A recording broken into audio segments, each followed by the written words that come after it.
Bianca, Casabianca, it is a poem which tells about a real incident that occurred in 1798.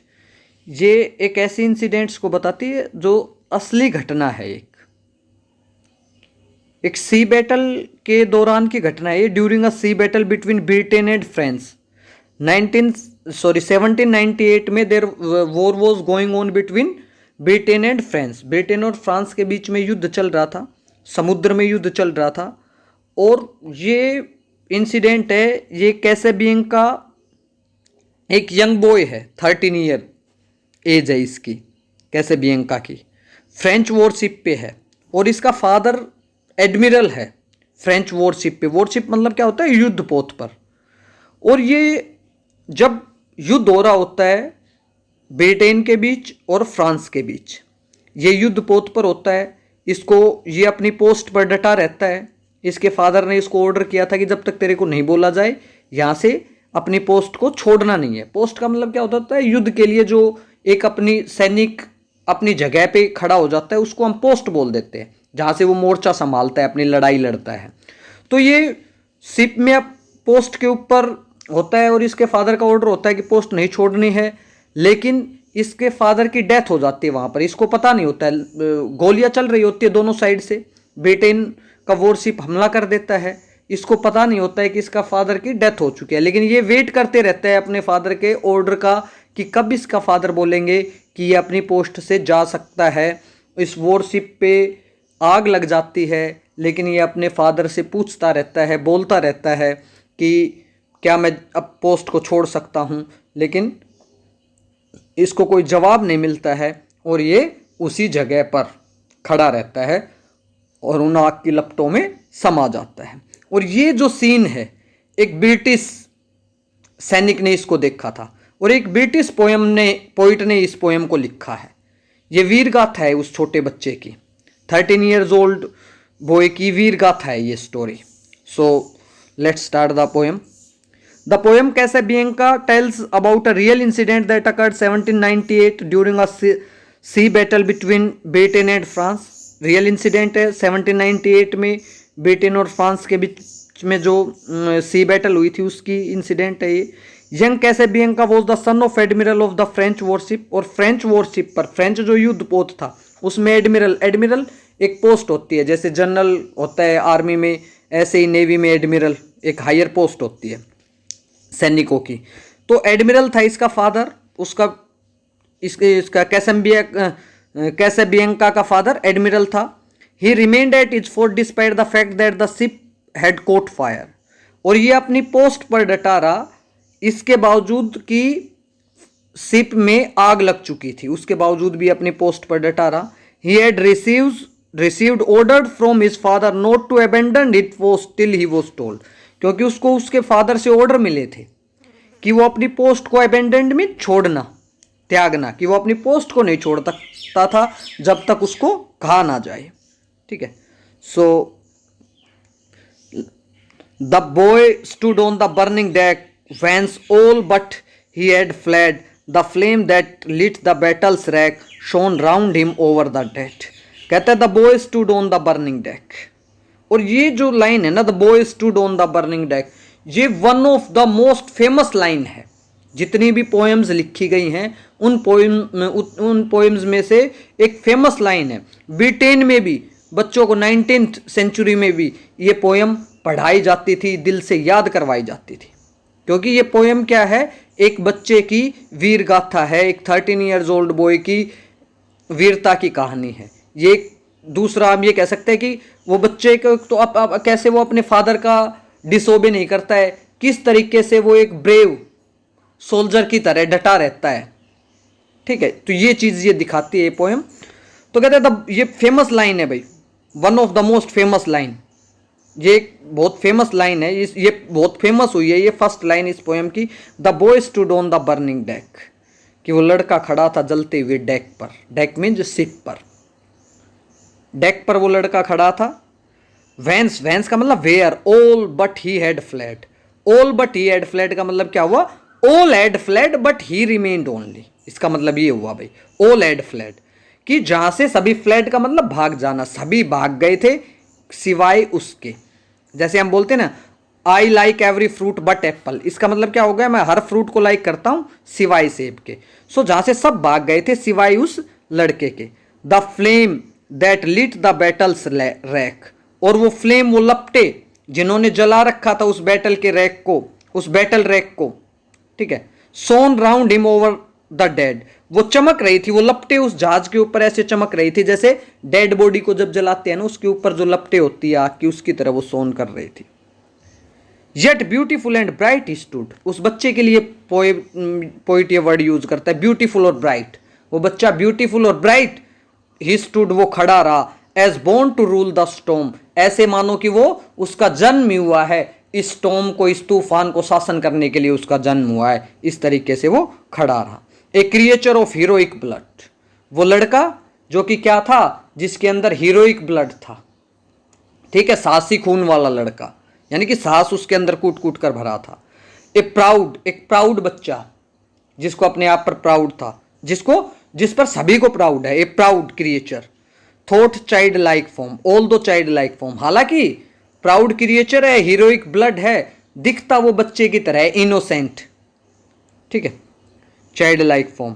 The flames rolled on he wouldn't go, और flames rolled on का मतलब जैसे आग की लपटें जब आगे बढ़ती है ना तो हम उसको ये बोल देते हैं द फ्लेम्स रोल्ड ऑन, आग की लपटें आगे बढ़ी, ही वुडंट गो, वो नहीं गया, विदाउट हिज फादर्स वर्ड, अपने फादर के वर्ड्स के बिना, यानी कि अपने फादर के बिना कहे।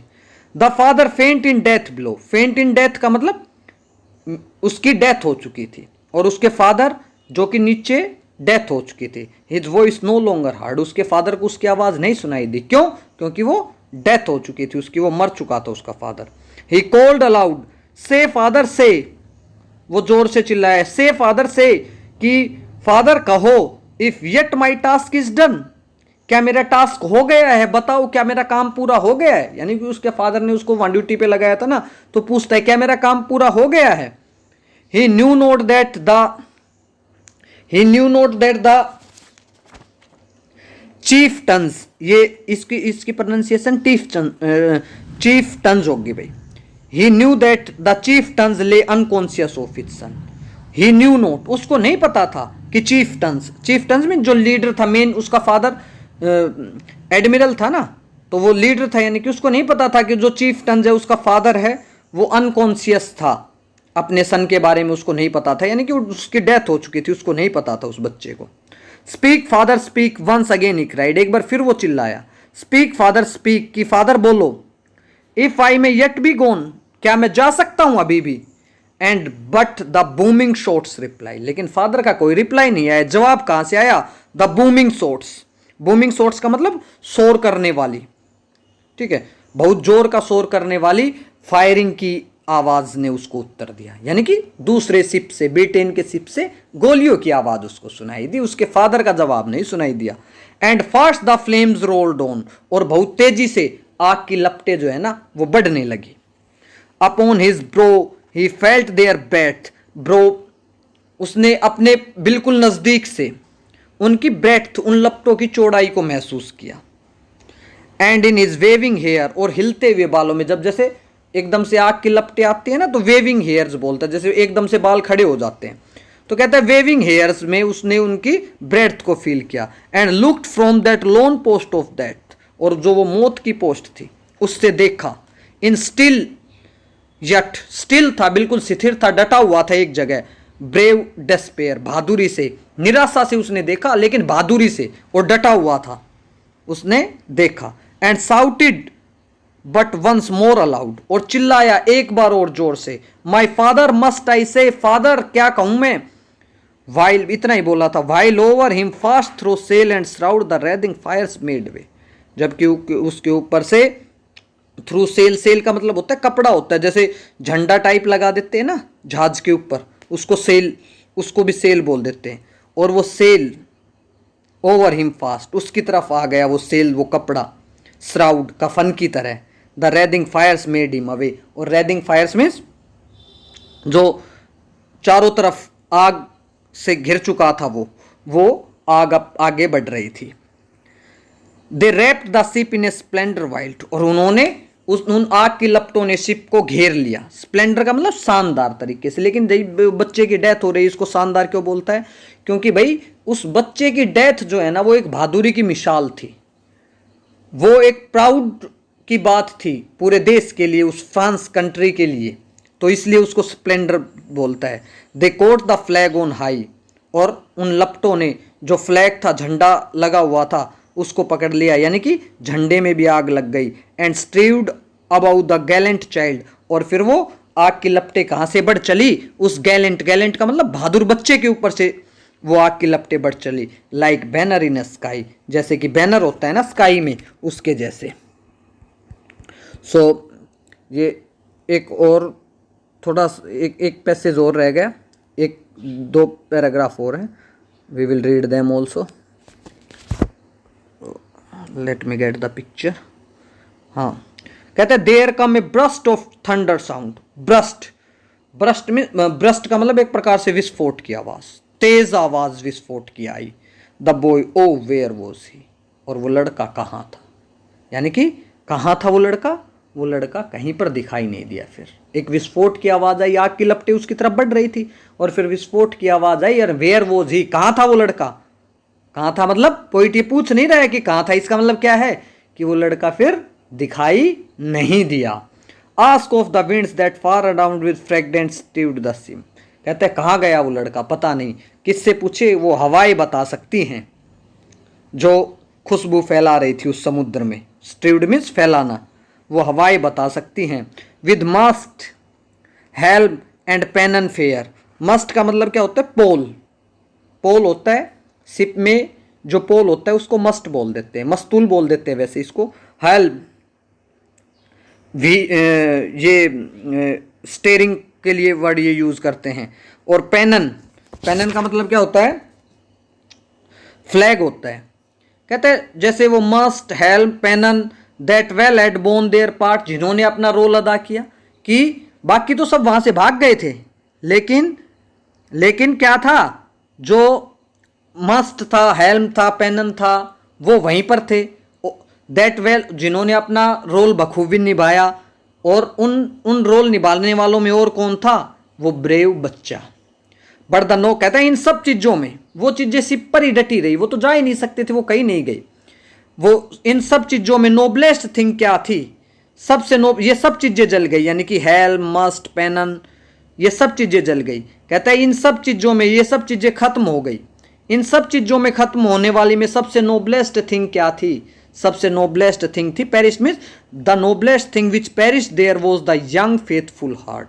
जो नोबलेस्ट चीज थी, सबसे नेक जो चीज थी, वो क्या थी? इन सब चीजों में पेरिस्ट, जो वहां पर खत्म हुई, उस शिप के ऊपर सारी चीजें जल गई ना, उन सब चीजों में जलने वाली में सबसे, पेरिस्ट का मतलब खत्म होना, उन सब चीजों में खत्म होने वाली में सबसे नोबलेस्ट थिंग क्या थी?